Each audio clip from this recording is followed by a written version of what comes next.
Welcome to Speaking of My History. I'm your host, Antonio King Ali.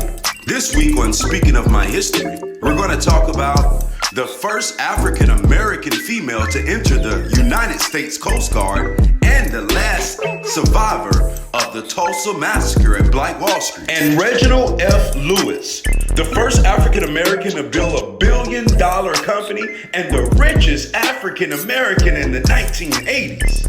Also, Claudette Colvin. The untold story of the bus boycott with Rosa Parks. Don't turn the station, because Speaking of My History is about to start. Dr. Olivia J. Hooker, the first African American woman to enter the United States Coast Guard and the last living survivor of the Tulsa Massacre of Black Wall Street in 1921. Born Olivia J.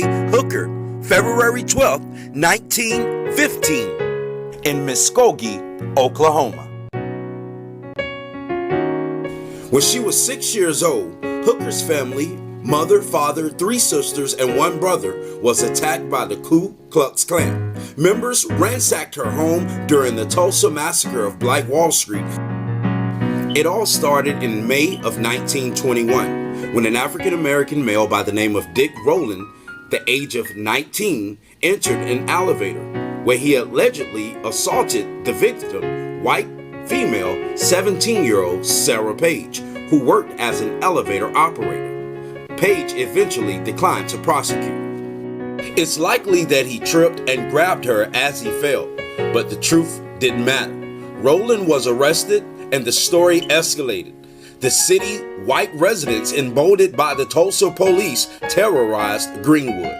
They burned homes and businesses, including Hooker's father clothing store, S.D. Hooker and Company Clothing. Roughly 300 residents killed in Greenwood, known as Black Wall Street, for its businesses and its wealth, was all gone within 24 hours.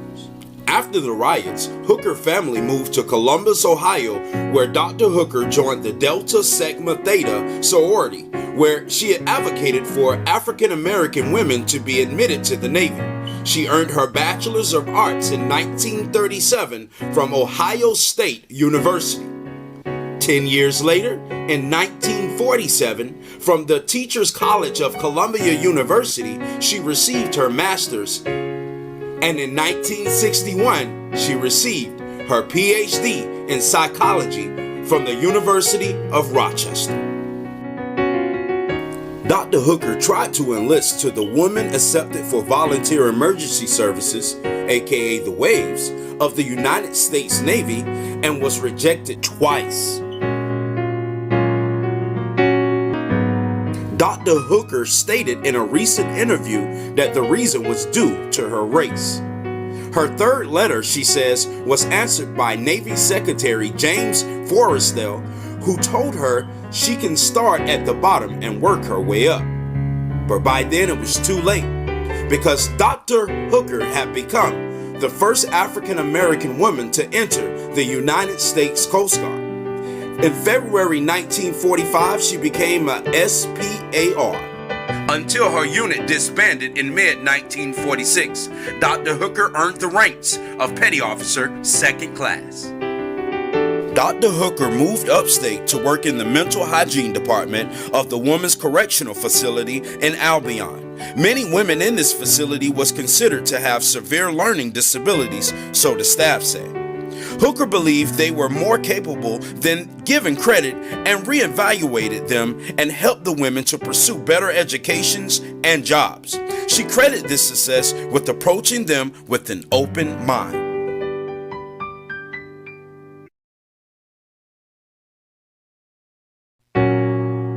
In 1963, she joined Fordham University as a senior clinical lecturer.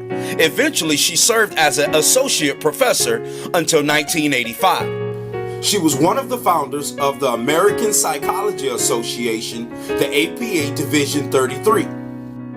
Intellectual and developmental disabilities. She served as an early director of the Kennedy Child Study Center in New York City. Dr. Hooker retired at the age of 87 She joined the Coast Guard Auxiliary at the age of 95 and is still serving the United States Coast Guard Auxiliary in Yonkers, New York. Dr. Hooker has spent the majority of her 103 years learning, teaching, and living out the best belief that if you want to see a change in the world, you better do it yourself. She's dedicated her life to serving others with a humility and generosity of spirits that seems to have disappeared in 2018. One of my favorite quotes by Dr. Hooker: "I wasn't trying to make a name," she says. "I was just trying to be an example." Dr. Olivia J. Hooker. I'm your host, and thank you for tuning in to Speaking of My History. Hey Jacksonville, I'm Cameron Frazier, founder and principal of Becoming Collegiate Academy, Jacksonville's first Black-owned elementary school. Our school is all about teaching Black history, affirming Black identity, and celebrating Black culture to unleash the Black excellence in our students. Enroll with us today. We are accepting kindergarten applications and we're opening up in the fall of 2021. That's right, in August of 2021.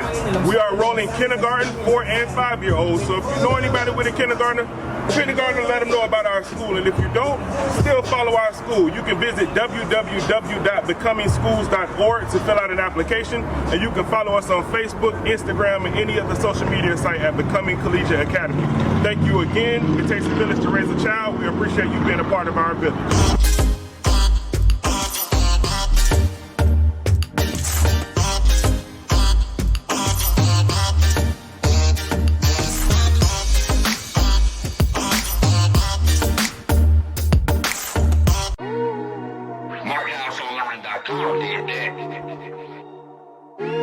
Have you ever been driving through a neighborhood and saw for sale signs placed in random yards? I bet you have, but have you taken the next step and attempted to call the realtor that is on that for sale sign? My name is Lisa Brannon, and I am a licensed real estate broker with eXp Realty, and I can assist you with all of your real estate needs. Buyers and sellers, we helping upgrade. She is a realtor, do not be afraid. Negotiations, cause we get it done. 904-673-9551. No need to run yourself ragged or rough. Do not negotiate, leave it to us. Give us a call, Lisa won't be outdone. 904-673-9551. Lisa Brandon, licensed real estate broker with eXp Realty.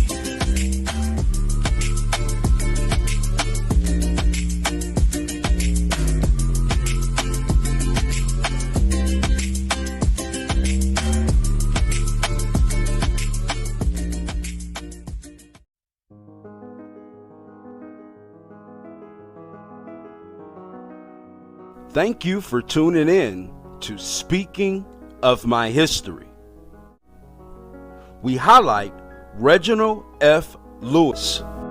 I think the biggest problem facing our inner city youth today really is education, and a sense that their pursuit of a good education is going to truly make a difference in their lives. Better jobs, higher living standards. So I think it's breaking the cycle of despair and a feeling that whatever I do, it's really not going to make a difference. That has to change.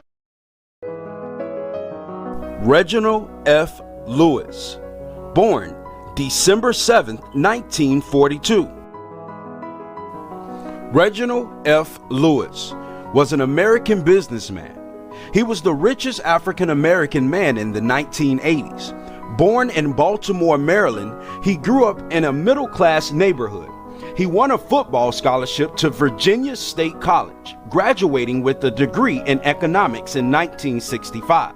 He graduated from the Harvard Law School in 1968 and was a member of Kappa Alpha Psi.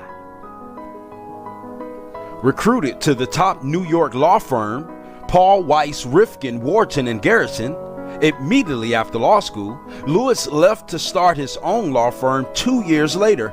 After 15 years as a corporate lawyer with his own practice, Lewis focused on corporate law, structuring his investments in minority-owned businesses, and became special counsel to major corporations like General Foods and Equitable Life.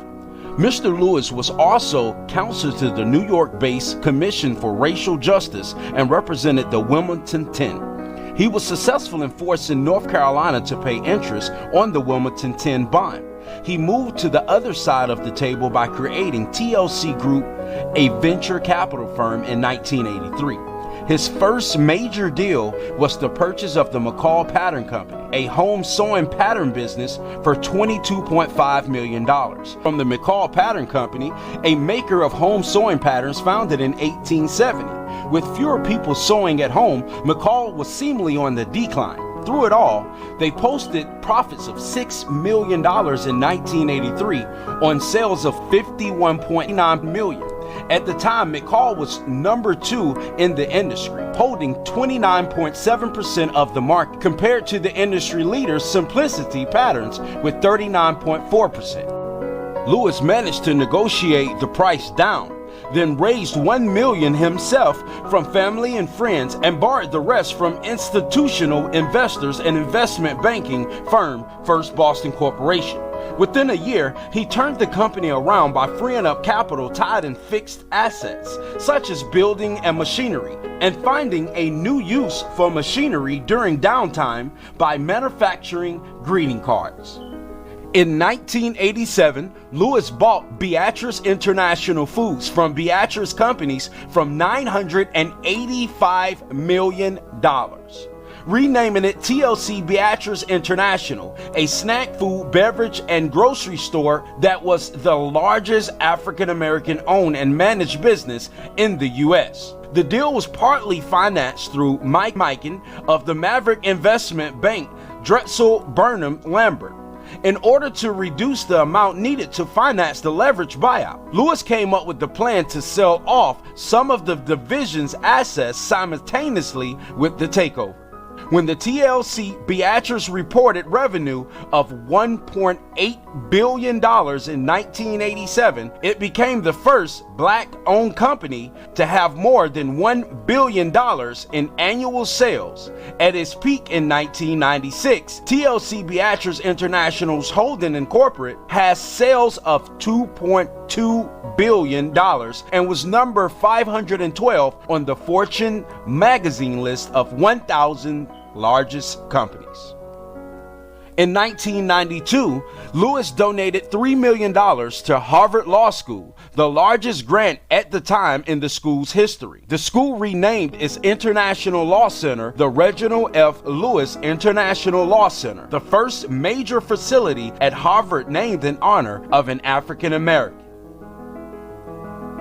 On January 19, 1993, at the age of 50 in New York City, Reginald F Lewis would die from brain cancer. Mr. Lewis' wife, Lola Lewis, took over the company a year after his death. Lola Lewis currently chairs the Reginald F Lewis Foundation, which also supports the Reginald F Lewis College of Business at Virginia State University.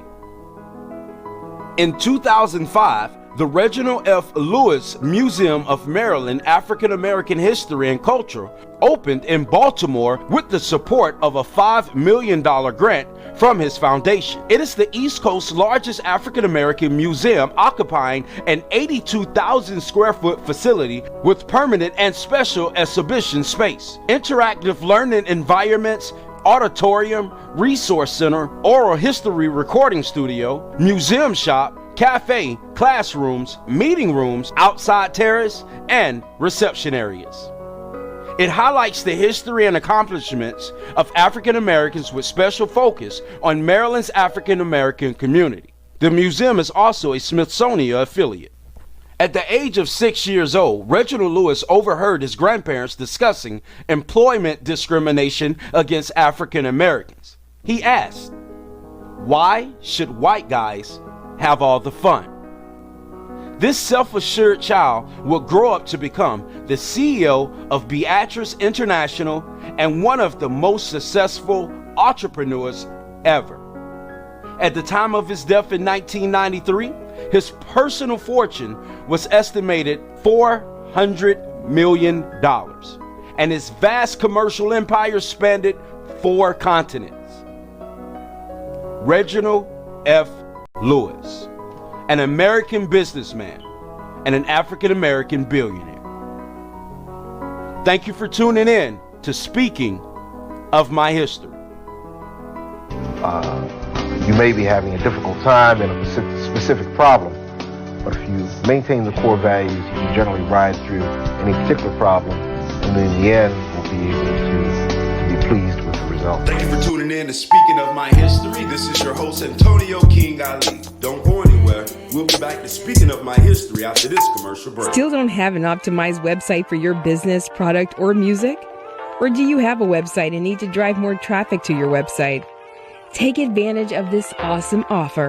$99 gets you a fully optimized website and only $39 per month after that. If you have a website, you would only pay $39 to get started. Email us today. That's marketHouseOnline@gmail.com and have your optimized website up and running within 72 hours. No contracts, cancel anytime. Includes domain name, SEO, SSL, web design, and more. That's markethouseonline@gmail.com. All your marketing needs under one roof. markethouseonline.com.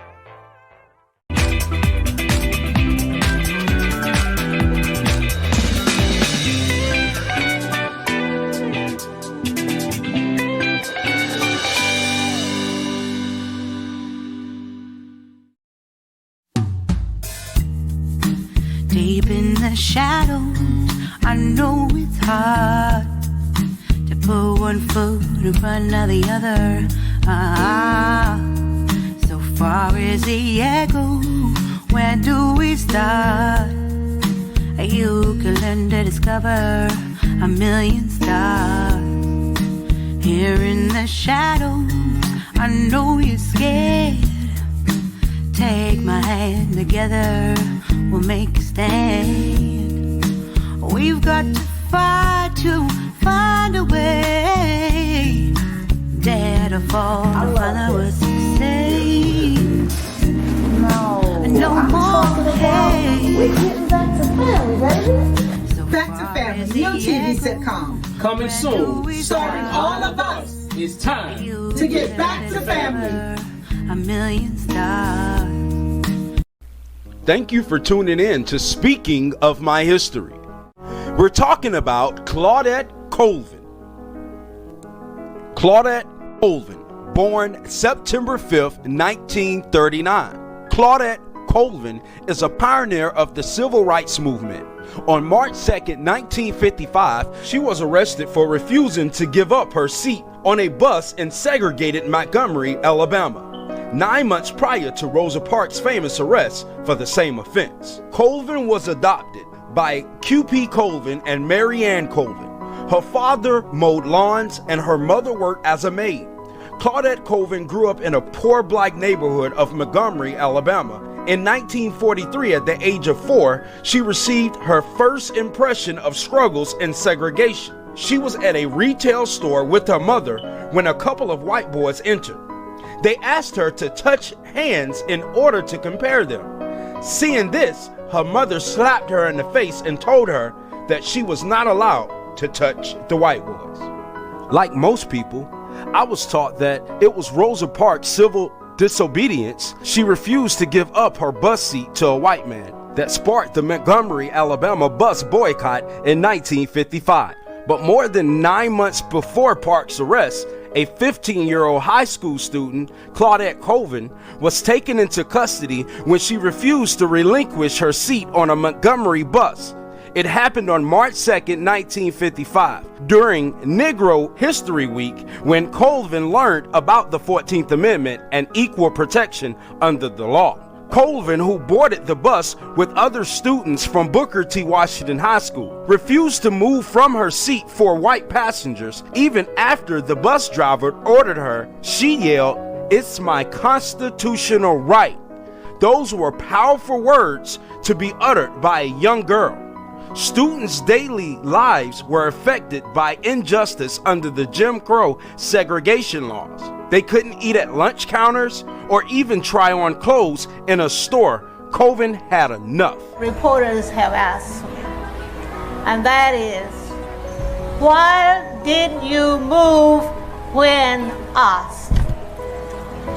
And my answer is, I tell them all the time, history had me glued to the seat. It felt like Harriet Tubman was pushing me down on one shoulder, and Sojourner Truth was pushing me down on the other shoulder. I was embraced spiritually by the struggle and the bravery of these two women. Colvin's arrest was major news, and some thought that it was time to take the issue of bus segregation to the courts. But despite her bravery, intentionally she was overlooked. Many reasons have been offered over the years. She was too dark-skinned, too young, her family lived in poor parts of town.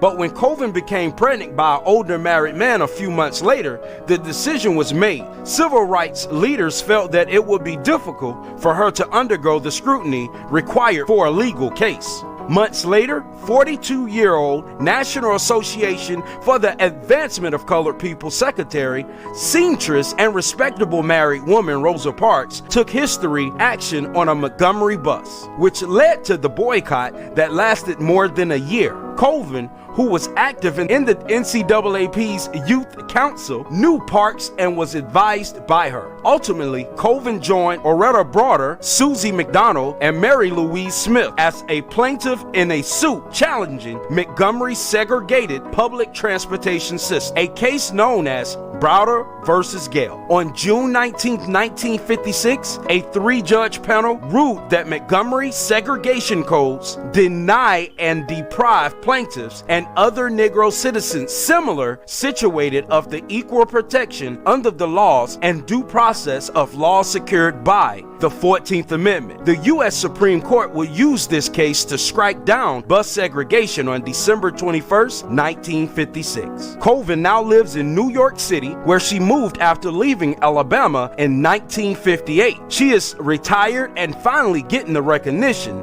that she deserved. Colvin has often said she is not angry that she did not get the recognition she deserved. Rather, she is disappointed. She said she felt as if she was getting her Christmas in January rather than the 25th.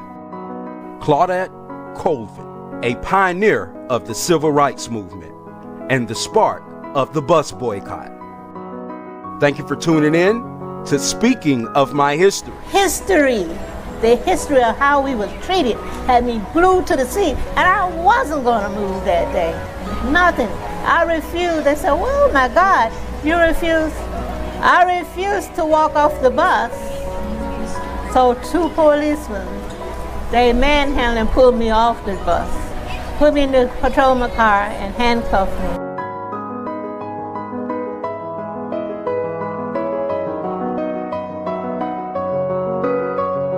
At 1971 San Marco Boulevard in Jacksonville, Florida. Be sure to visit San Marco Bookstore for all your book needs. Not only do they have national authors, they also have local authors. Be sure to support your local bookstore, San Marco Bookstore, 1971 San Marco Boulevard. The Phone Depot, located in Gateway Shopping Center behind DTLR. We buy, sell, trade, unlock, and repair phones. Come see us today. Looking to build your credit? Then come finance your mobile device with the Phone Depot by Boss City. Using your current mobile device, text now 47881 to the number 22462 to apply now. We look forward to helping you get your new mobile device today. The Phone Depot by Boss City Depot, located at 5238-21 Norwood Avenue, Jacksonville, Florida. Located in Gateway Shopping Center. Open Monday through Saturday, 10 a.m. to 6 p.m. and Sundays, 12 p.m. to 4 p.m. I just wanted to say thank you to the Phone Depot by Ball City. Did a fantastic job in a lot less time than I ever expected, and certainly much cheaper. Thanks so much, guys. Give us a call at 1-844-422-3376. That's 844-422-3376. Also visit us on social media at Boss City Depot. Welcome back to Speaking of My History. Did you know between 1525 and 1866, 12.5 million Africans were shipped to the New World? And only 10.7 million survived.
Thank you for tuning in to this episode of Speaking of My History.